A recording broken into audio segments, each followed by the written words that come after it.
플라이낚시를 하러 갑니다. 집에서 한 차로 15분 정도 떨어진 저수지에 플라이낚시 강습해주는 프로그램 같은 게 있어서 배워보려고 합니다. 또 영국이 플라이낚시의 종주국이기 때문에 또 큰 메리트가 있지 않을까 하는 생각이 들고요. 그리고 뭐 또 우리나라에서는 플라이 낚시를 하시는 분들이 그렇게 많지 않은 것 같아요. 겨울에 송어 시즌이 되면은 송어 터에 그래도 간간히 보이는데, 그래도 조금 인구가 좀 적지 않나 생각이 듭니다. 플라이 낚시 하시는 분들은 또 다르게 생각하실 수도 있지만 또 딱히 접할 곳이 없어요. 유튜브나 검색을 해봐도 조행기도 별로 없고, 태클도 찾아봐도 국내에서 생산된 태클은 또 찾아보기가 쉽지 않더라고요. 그러한 이유로 영국에서 한번 배워보자 라는 꿈이 몇 년 전부터 있었는데 드디어 좀 기회가 돼서 가보려고 합니다. 그리고 그 이외에 영국에서 낚시를 하기 위해서 필요한 것들이 몇 가지가 있었어요. 특히 이 저수지에서 낚시를 하기 위해서 필요한 거라고 해야 되나?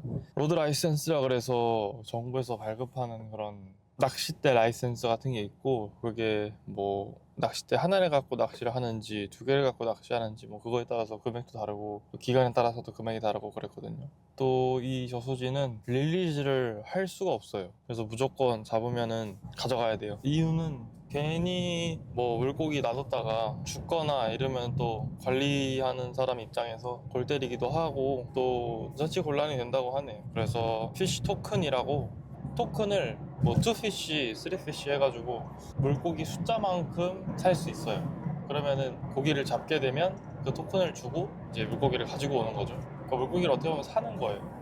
굉장히 좀 엄청난 영업 방식인 것 같긴 한데, 그래도 정책이 정책이니까. 거기서 아저씨가 피쉬 토큰 일단 2개는 사라 했거든요. 그러면 일단 2마리는 잡는다는 거라고 생각을 하고, 저희 집에서 15분인데 또 런던에서도 엄청 멀지 않을 것 같아요. 거리를 계산해봐야 알겠지만 런던에 사시는 분들이나 아니면은 여행 오신 분들 중에 낚시를 많이 좋아하시거나 한번 체험해보고 싶다라는 분들이 계시면 한번 가보는 것도 추천드립니다. 3시간짜리고 뭐 캐스팅부터 태클 소개, 운영 방법 그런 것들에 대해서 이제 배울 예정인데, 또 운영 방법이나 태클 소개 아니면 캐스팅 하는 법은 초심자분들 아니면 입문하시는 분들이 도움을 많이 받으실 것 같아서 일단 한번 편집을 잘해서 올려보고요. 낚시하는 거는 또 그거대로 한번 올려보도록 하겠습니다. 낚시하러 가볼게요.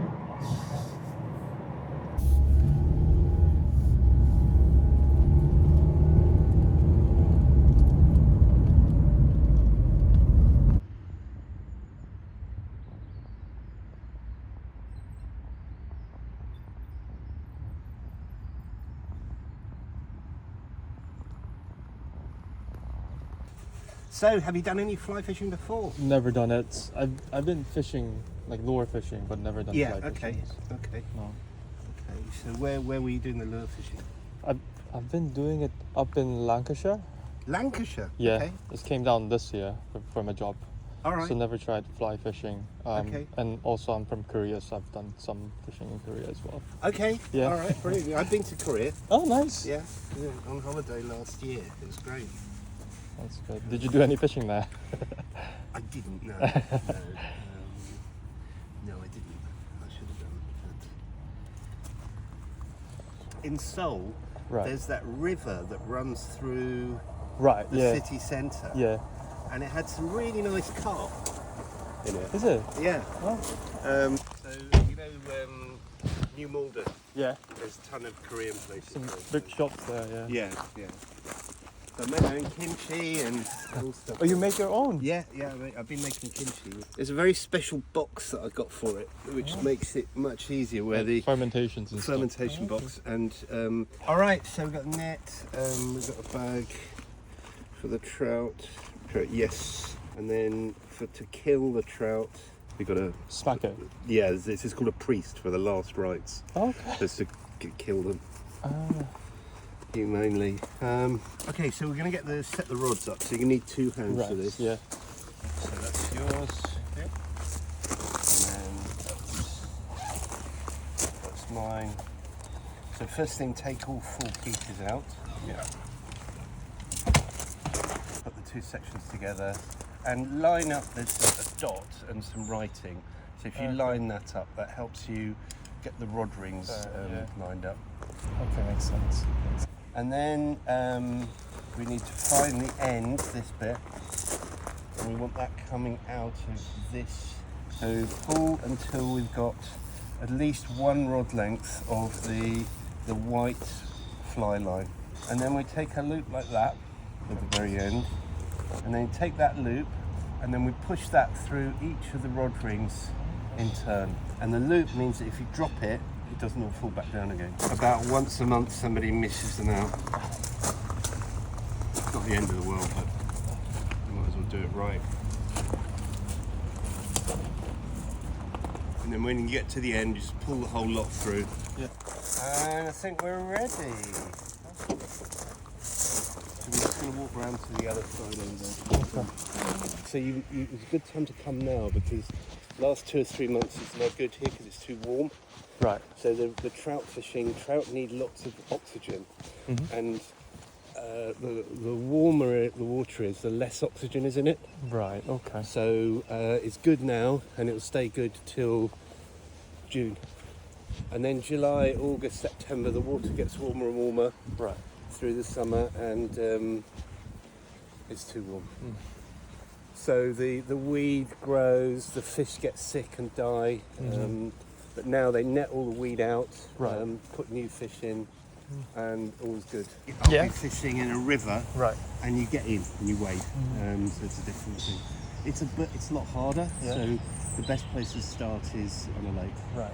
There's all the complexity of what you do here, plus you've got to do with the flow. All right. So if I take your rod, let's explain what's going on with this kit. So this is a 9-foot, 4-piece carbon fibre fly rod. Right. The reel is like a centre pin reel. There's no gearing. It's very simple. To get line off the reel, don't unwind. If you unwind, you get a tangle. Always pull it to get line off the reel. And so the only time you touch the reel is to wind in. Okay. So the line, if you pull that, there's drag. Yeah. I can adjust the drag with that. Right. This is what the weight that we use to cast, which is the fly line. Right. It's got a little bit of weight to it. Oh, the line itself. Yeah, the line itself is what we okay. cast with. Right. So which is quite different. So the fly line's 30 yards long. It's interesting, I've just written a piece for my newsletter on the fly line, so you'll be getting that at beginning November. So so all about great, fly yeah. line. So the weight is important. So the weight has to match the rod. So your rods that you're used to spinning with, written on the butt, it probably says 10 gram to 15 gram lure weights. So on fly rods, it says line number 5. Right. Yeah. So that's a 5-weight line. So there's if the line was too heavy, it might break the rod. Right. But the rod's going to bend too much. Right. Okay. And if the line's too light, the rod's not going to bend enough. Right. So there has to be a matching of the line to the rod. So to help people around the world match up, line from one manufacturer to a rod from another, you have this numbering system. So it's an AFTM system. And the bigger the number, the heavier it is. Right. So you can put the first kind of 30 feet of this line onto a scales, and a 5-weight line weighs 9 grams, 9.7 grams. 6-weight would be a bit heavier, 7-weight would be a bit heavier, etc., etc. I've got outfits from 2-weight, very light, through to 10-weight, much heavier, for different things. What will be the most versatile? Yes. Okay. So a 5-weight was, you can cover a lot of things.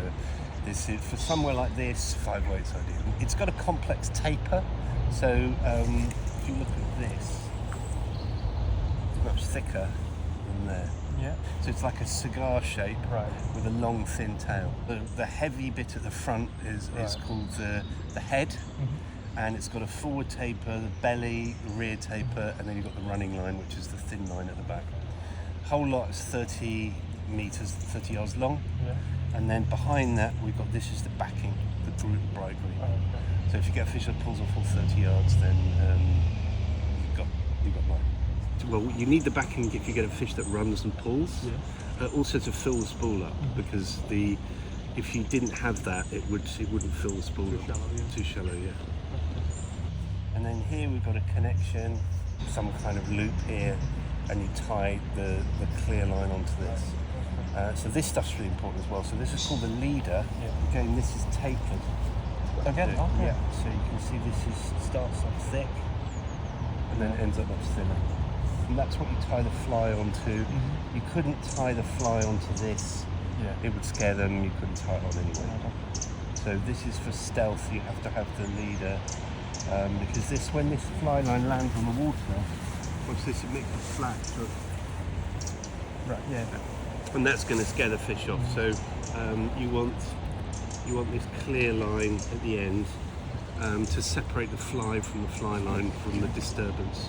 It will even, with wild fish on the river. How long do you put the leader? Yeah, good question. So let's measure it.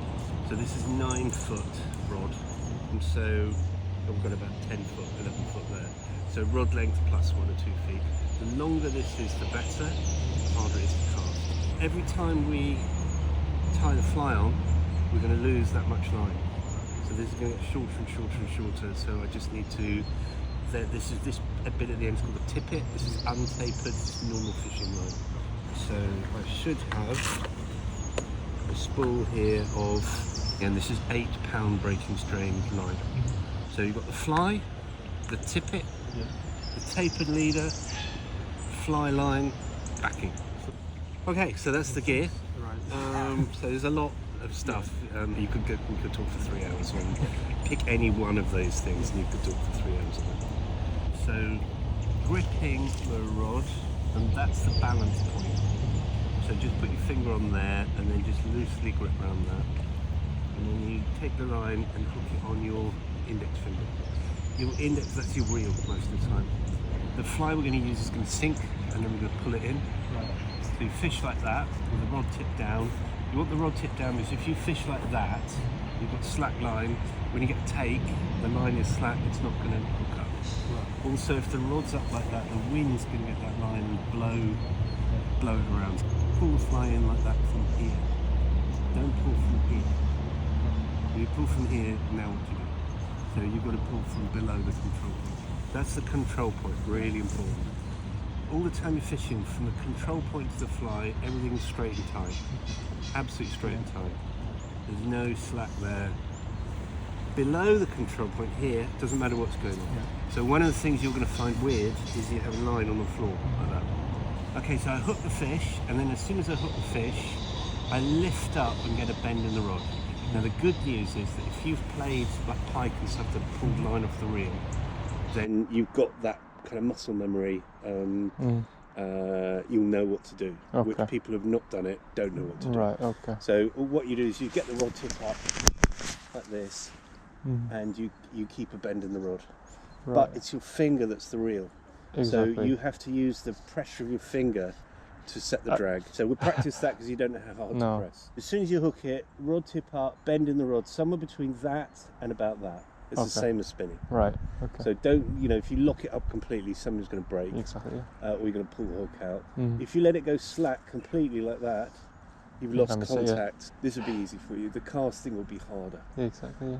So that's it. So you then play the fish out. When it pulls the line out to here, let go, and you just use the reel from now on. Yeah, and then just wind in when you can.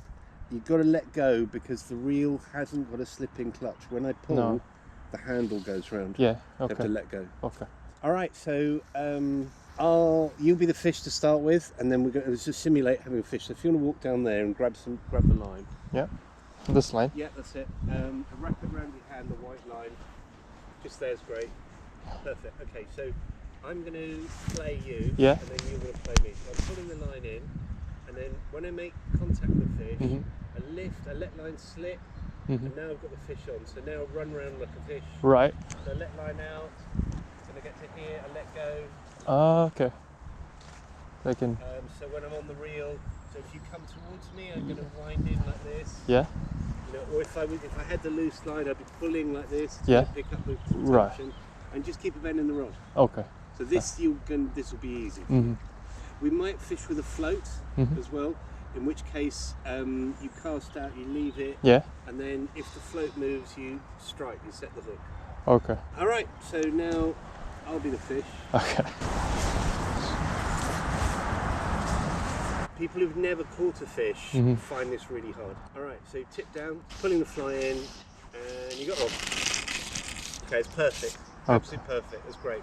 Do one more. Going to run at you this time as well.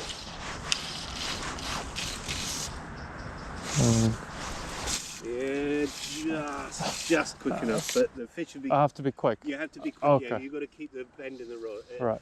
And they can go really fast. Okay, one more go. There you go. Pick the tension up. Yeah.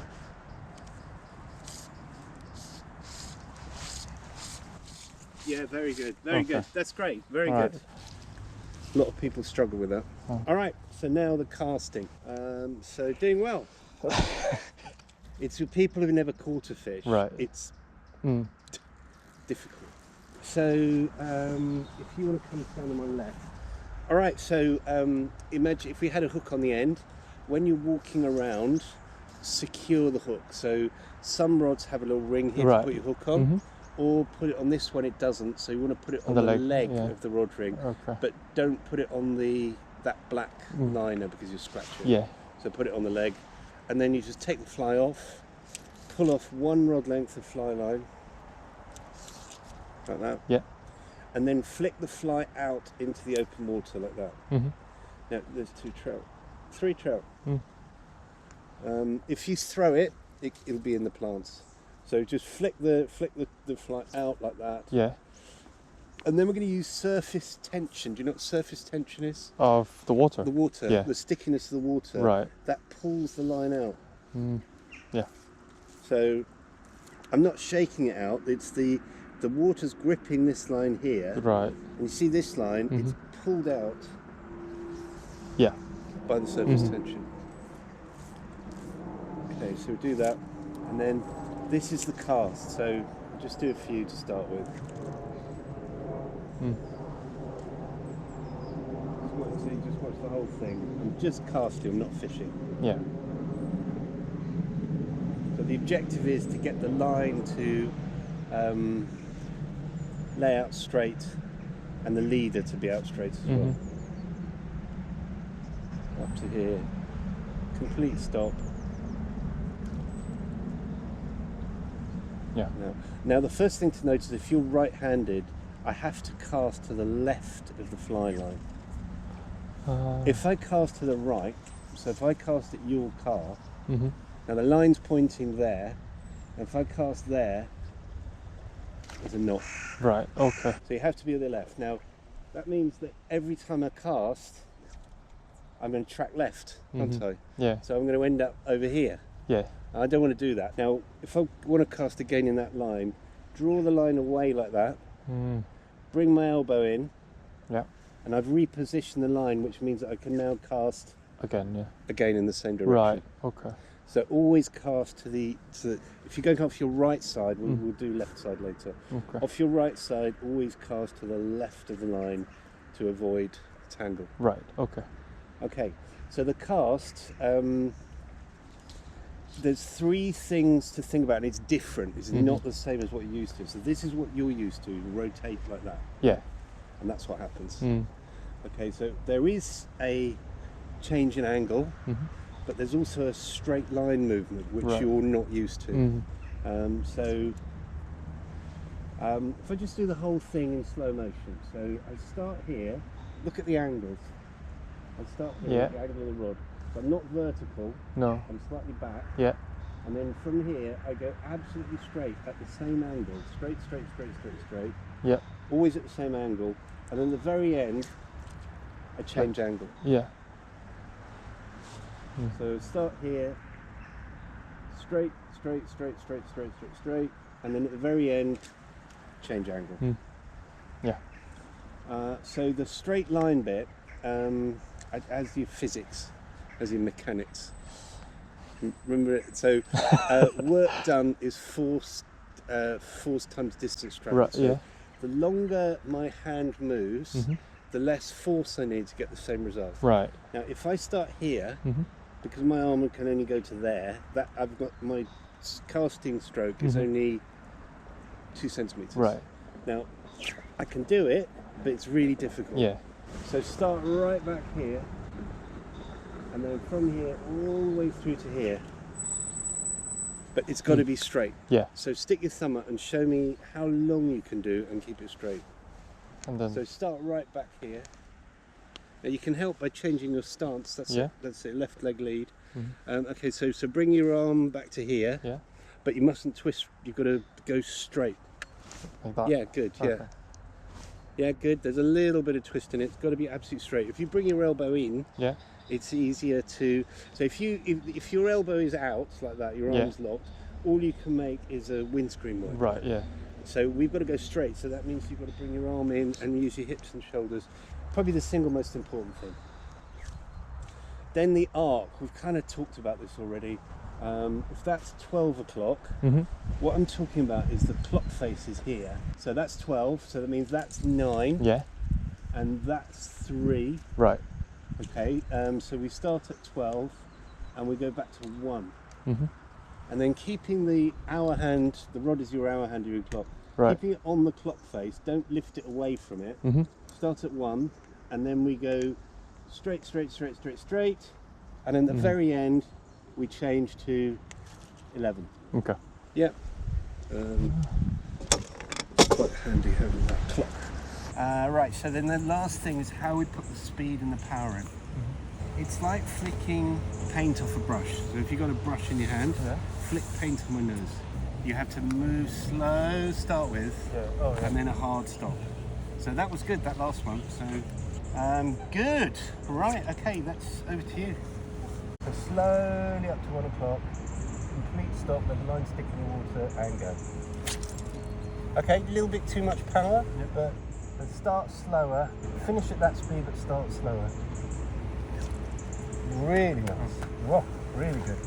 Now that was the 11 o'clock though. We're going to go 1 o'clock to 11. Nice, really good, really good. That's great. If I take the rod again, watch out, you've got to keep the line away from you. Because we've got a tiny, once we started, the wind has slightly picked up. Yeah. And it's tending to blow the line a little bit this way. Now that's dangerous because that can hit you in the face. Right. If you tip the rod slightly over like that, that will keep the line away from you. Okay, so we're ready to put a fly on? Sure. I think so, yeah. Good, that's good going. The casting is really different, so you did well there. Right, so